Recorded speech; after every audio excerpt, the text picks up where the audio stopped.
من الشيطان الرجيم بسم الله الرحمن الرحيم ثم قست قلوبكم من بعد ذلك فهي كالحجارة أو أشد قسوة وإن من الحجارة لما يتفجر منه الأنهار وإن منها لما يشقق فيخرج منه الماء وإن منها لما يهبط من خشية الله وما الله بغافل عما تعملون۔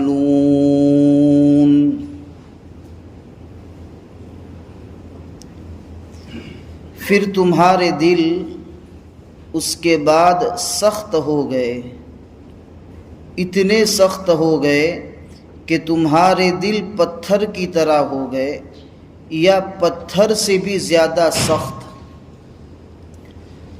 اور بے شک کہ بعض پتھر تو ایسے ہے کہ اس سے نہریں نکلتی ہیں، اور بعض پتھر ایسے ہیں کہ وہ پھٹتے ہیں تو اس سے پانی نکلتا ہے، اور بعض پتھر ایسے ہیں کہ جو اللہ کے ڈر سے گر جاتے ہیں، اور اللہ تعالیٰ ان کاموں کو جو تم کرتے ہو ان کاموں سے بے خبر نہیں ہے۔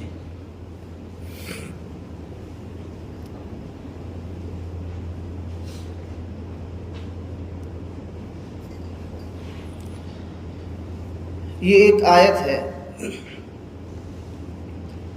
جس میں بنی اسرائیل کا گائے کے معاملے میں جو ضد والا معاملہ تھا، اس میں انہوں نے طرح طرح کے سوالات کیے تھے، اور جتنے سوالات ہوتے گئے اتنی مشکلیاں ان کی بڑھتی گئی۔ اللہ تعالیٰ فرماتے ہیں کہ اللہ کی طرف سے جب کوئی حکم آ جاوے تو بغیر چو چرا کیے ہوئے اس کو مان لینا چاہیے۔ اگر تم نہیں مانتے ہو اور اللہ کے حکم میں آگے پیچھے کرتے ہو تو اس کا مطلب یہ ہے کہ تمہارے دل سخت ہو گئے۔ یہ دل کے سخت ہونے کی نشانی ہے۔ انسان جب گناہ کرتا ہے تو اس کے دل کے اوپر ایک کالا دھبا لگ جاتا ہے۔ حدیث پاک میں آتا ہے کہ الا ان فی جسد کل بنی آدم لمضغۃ اذا صلحت صلح الجسد كله واذا فسدت فسد الجسد كله الا وهي القلب،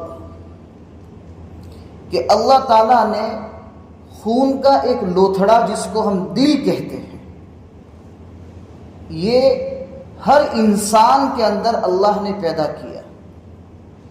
جب انسان گناہ کرتا ہے تو اس کے اوپر کالا ایک نقطہ بن جاتا ہے، لگ جاتا ہے، سیاہ اور کالا نقطہ اور دھبا لگ جاتا ہے۔ پھر انسان گناہ پر گناہ کرتا ہے، گناہ پر گناہ کرتا ہے تو پورا اس کا دل سیاہ اور کالا ہو جاتا ہے۔ پھر نور کی باتیں اس کے دل سے ٹکراتی تو ہے لیکن اس کا دل اس کو قبول نہیں کرتا۔ یہ حال تھا بنی اسرائیل۔ بنی اسرائیل کے واقعات کو سن کر ہم یہ نہ سمجھے کہ ہم تو کہاں گناہ کرتے ہیں بنی اسرائیل جیسے۔ موجودہ زمانے میں موبائل کی وجہ سے سب سے زیادہ جو گناہ ہوتے ہیں وہ بد نظری کے اور گانا سننے کے۔ کوئی بھی ایسی چیز آپ یوٹیوب پر یا فیس بک پر نکالتے ہیں تو عموماً اس میں گانے کی رنگ ٹون یعنی گانا یا اس کے جو ہے بانسری وغیرہ اس میں ہوتی ہے، اور یہ سب یہ جو آواز کان میں پڑتی ہے اور اس کی وجہ سے دل متاثر ہوتا ہے، اور اس کے متاثر ہونے کی نشانی یہ ہے کہ اعمال خیر اور بھلے اعمال کی طرف انسان کا دل نہیں لگتا، مسجد میں آتا ہے اور یہ سوچتا ہے کہ کب نکلوں، اور بعض دل ایسے ہیں کہ نماز کھڑی ہے مسجد میں، مسجد کے آگے سے گزرتے ہیں لیکن ان کو نماز پڑھنے کی توفیق نہیں ملتی۔ یہ علامت ہے دل کے سخت ہونے کی اور گناہوں کی وجہ سے دل میں اچھی باتوں کے قبول نہ کرنے کی۔ بسا اوقات ہم راستے سے گزرتے ہیں تو نوجوان طبقہ موبائل میں مشغول ہوتا ہے اور پتہ نہیں کیسی کیسی چیزیں اس میں لوگ دیکھتے ہیں، گانے بجتے ہیں۔ یہ امت مسلمہ کا نوجوان، اب آپ انداز لگائیے کہ نبی کریم صلی اللہ علیہ وسلم کی ایک حدیث ہے، وہ حدیث یہ ہے کہ الغناء ينبت النفاق کما ينبت الماء الزرع، جس طریقے سے آسمان سے برسنے والا پانی زمین پر گرتا ہے تو گھاس اگاتا ہے، غلہ اگاتا ہے، اناج اگاتا ہے، یعنی اتنا یقینی ہے کہ بارش کے گرنے کے بعد زمین لہلہا اٹھتی ہے، اسی طریقے سے گانا سننے کے بعد انسان کے دل میں نفاق لہلہاتا ہے۔ الغناء ينبت النفاق کما ينبت الماء الزرع۔ انداز لگائیے، آج ہی ایک حدیث دیکھی کہ گانے کے جتنے بھی آلات ہیں، بانسری وغیرہ جتنے بھی ہیں، ان چیزوں سے کھیلنا بھی حرام ہے، اور جہاں گانا بجتا ہو ایسی مجلسوں میں بیٹھنا یہ فاسق ہونے کی علامت ہے، اور گانوں سے لذت حاصل کرنا کفر ہے۔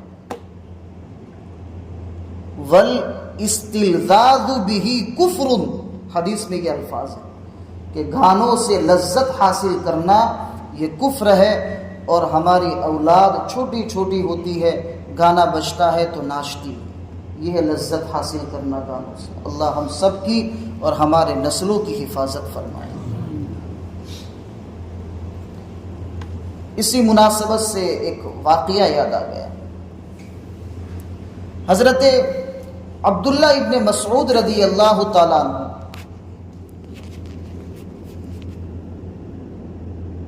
فاروق اعظم رضی اللہ تعالیٰ عنہ کے زمانے میں کوفہ والوں کی درخواست پر امیر المؤمنین حضرت فاروق اعظم رضی اللہ تعالیٰ عنہ نے ان کو کوفہ بھیج دیا تھا۔ کوفہ والوں نے یوں کہا تھا کہ ہمیں عبداللہ ابن مسعود رضی اللہ تعالیٰ عنہ کی ضرورت ہے، چونکہ اس امت کے سب سے بڑے فقیہ اور سب سے بڑے مفتی ہیں۔ تو فاروق اعظم رضی اللہ تعالیٰ عنہ نے یوں کہا تھا اس وقت کہ عبداللہ ابن مسعود رضی اللہ تعالیٰ عنہ کی ضرورت تو مجھے خود کو ہے، لیکن اگر آپ ان کے متعلق درخواست کرتے ہیں تو میں آپ کے حوالے کرتا ہوں عبداللہ ابن مسعود رضی اللہ تعالیٰ عنہ۔ صف اول میں نماز پڑھنے والے اور نبی کریم صلی اللہ علیہ وسلم کے جوتے مبارک اور آپ کے تکیے کو صحیح کرنے کی ذمہ داری عبداللہ ابن مسعود رضی اللہ تعالیٰ عنہ کی تھی۔ صاحب الوسادۃ والنعلین یہ ان کا لقب ہے، تکیے والے اور دو مبارک جوتوں والے۔ عبداللہ ابن مسعود رضی اللہ تعالیٰ عنہ، ہم اس نیت سے سنیں کہ انشاءاللہ ہم بھی گانوں کو چھوڑ کر قرآن کی آوازوں پر اپنا دل لگائیں گے، اور ہم اپنے کانوں میں ہر وقت قرآن کریم کی آواز کو سنیں گے اپنے کانوں سے، اور ہم اپنے زبانوں سے اور اپنے منہ سے انشاءاللہ قرآن کریم کی تلاوت کریں گے۔ یہ مجلس قرآن کریم کے حوالے سے اسی مقصد سے منعقد کی گئی ہے اور منعقد کی جاتی ہے کہ ہمیں ہمارے دلوں میں، ہماری اولادوں میں اور ان کے دلوں میں قرآن کریم سے عشق اور محبت پیدا ہو۔ تو عبداللہ ابن مسعود رضی اللہ تعالیٰ عنہ ایک مرتبہ اپنے غلام اور اپنے خادم کے ساتھ ایک جگہ سے گزر رہے تھے اور دیکھا کہ ایک جگہ پر ایک لوگوں کی ایک جماعت کھڑی ہے.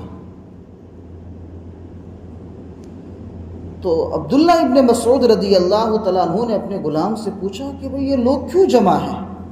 کیوں سب لوگ اس طریقے سے جمع ہو کر اس کو گویا تماشا دیکھ رہے ہیں؟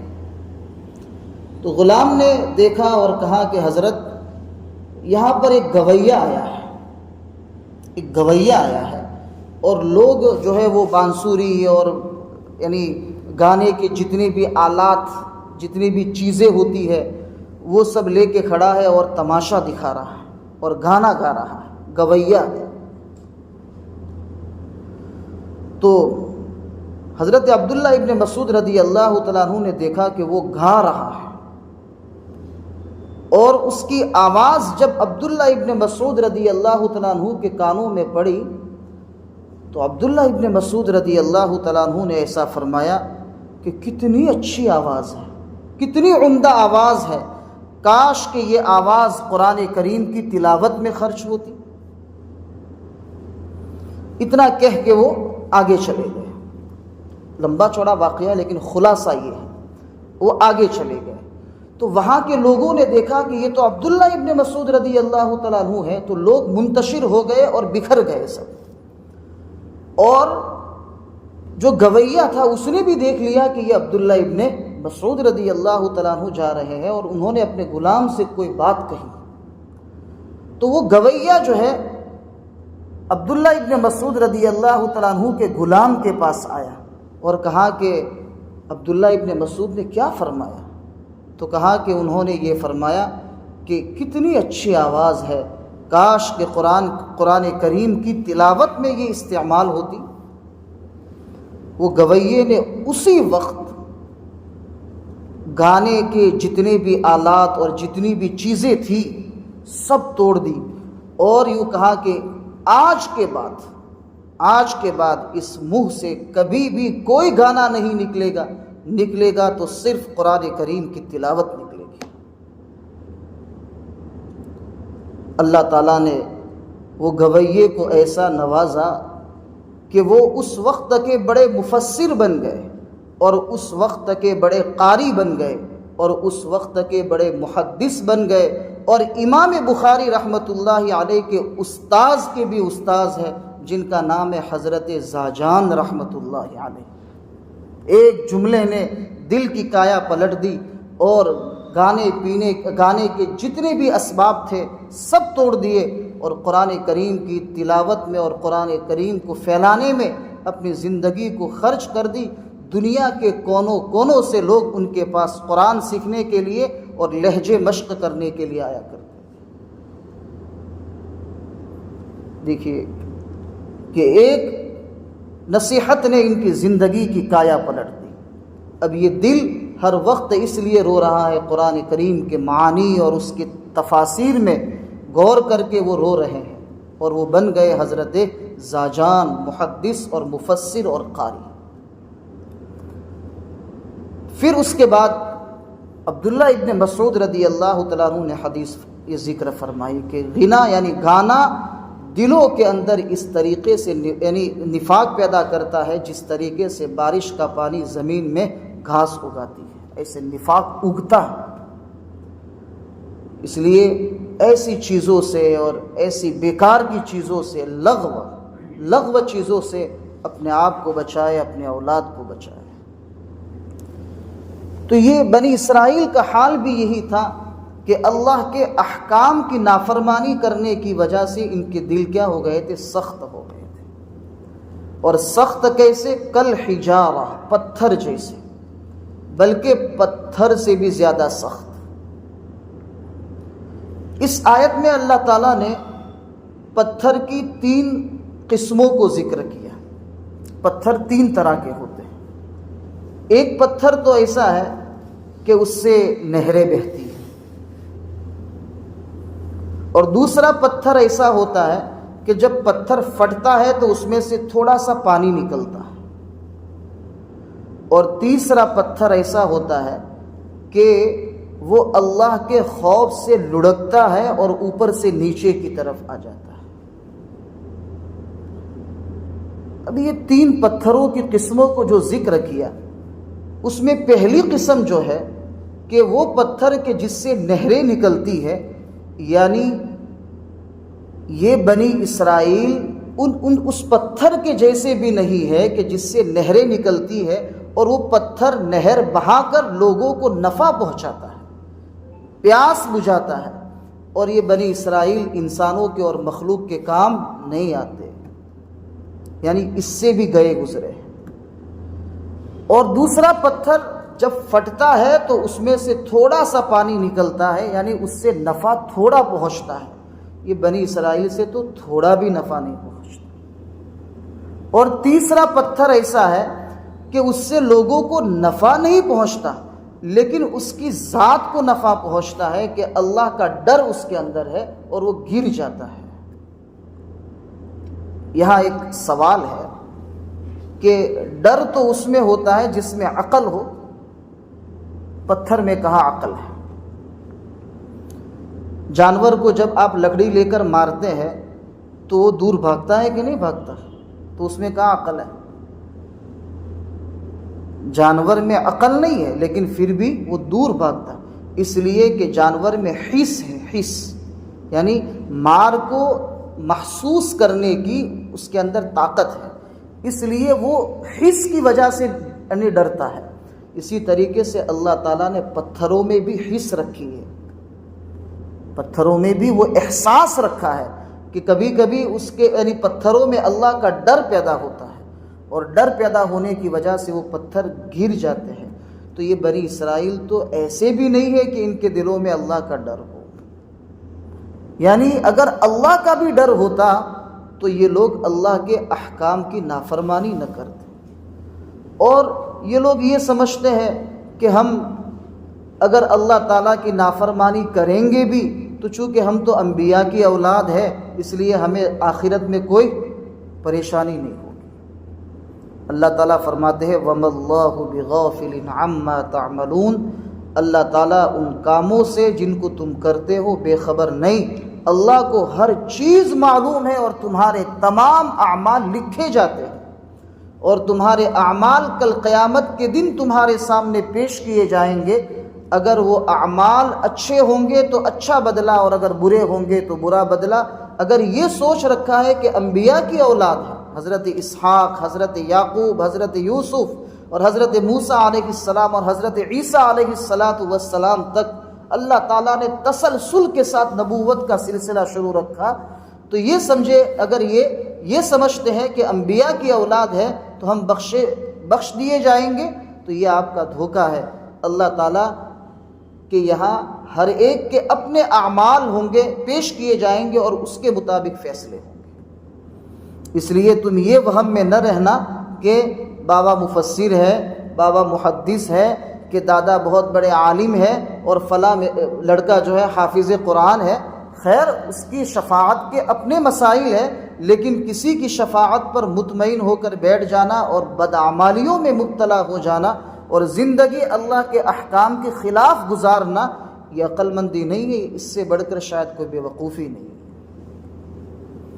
اس لیے وَمَا اللَّهُ بِغَافِلٍ عَمَّا تَعْمَلُونَ کے ذریعے سے ان کو متنبہ کر دیا کہ سنبھلنے کی ضرورت ہے۔ اللہ کے یہاں آپ کی سنی نہیں جائے گی، آپ کے اعمال دیکھے جائیں گے۔ اعمال اچھے تو بدلہ اچھا، اعمال برے تو بدلہ برا۔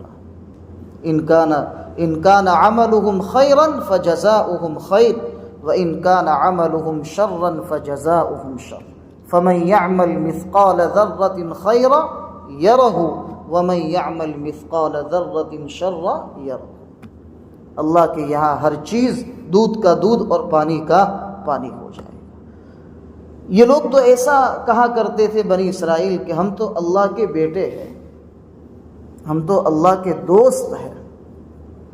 اللہ تعالیٰ نے فرمایا کہ تم اگر اللہ کے بیٹے ہو اور اللہ کے دوست ہو تو دوست تو اپنے دوست سے ملاقات کی چاہت رکھتا ہے، لہذا تم بھی ذرا موت کی تمنا کرو اور دعا کرو کہ یا اللہ ہمیں موت دے دے تاکہ میں آپ کو اپنے پاس بلاؤں۔ تو انہوں نے موت کی تمنا اور دعا نہیں کی، وہ بھی جانتے تھے کہ دوست نہیں ہے، خالی لوگوں کے سامنے ہم بیان کرتے۔ بڑی مکار قوم ہے۔ اسلام کو یہودیت سے جتنا نقصان پہنچا اتنا کسی اور قوم سے اور کسی اور مذہب کے لوگوں سے نہیں پہنچا۔ انگلینڈ میں ایک ادارہ ہے، مدرسہ ہے، جس میں یہود کے بچے پڑھتے ہیں، یہود کے بچے، اور اس میں وہ بچے جو بالکل ذہین، سمجھدار، عقل مند اور ایسے تیار ہوتے ہیں کتابوں میں کہ وہ مسلمانوں سے مقابلہ کر سکیں۔ اور ایک صاحب نے مجھے یہاں تک سنایا کہ اگر ان کی قوم میں، یہود میں، اسرائیل میں اگر کوئی بچہ پاگل یا لقوہ زدہ پیدا ہوتا ہے تو اس کو اسی وقت مار ڈالتے ہیں۔ کہا کہ یہ بڑا ہو کر کیا کرے گا؟ ایسے افراد اور ایسے بچے تیار کرو جو اسلام اور مسلمانوں کے خلاف مقابلہ کر سکے، مسلمانوں سے مقابلہ کر سکے۔ باقاعدہ ایسے ادارے ہیں ان کے۔ ہمارے یہاں جو کتابیں پڑھتے ہیں ان کے یہاں وہ کتابیں وہ اپنے بچوں کو حفظ کرواتے ہیں۔ ان کے یہاں بخاری مسلم جس کو ہم سال بھر پڑھتے ہیں وہ لوگ بخاری اور مسلم کے حافظ ہوتے ہیں۔